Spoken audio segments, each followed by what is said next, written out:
Hi guys, I'm páirte Haig Fluff Beag HQ here in Cunday na Gaillimhe.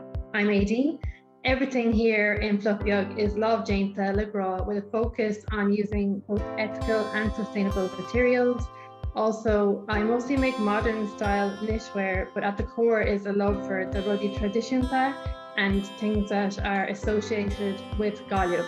So, for example, our knitwear, which is of course from our islands.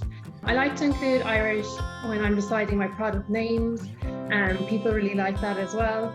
And also when I'm picking the colour options when I'm using it on my website. You'll even see Irish on smaller touches like the cork leather tags that I have on my baby hats.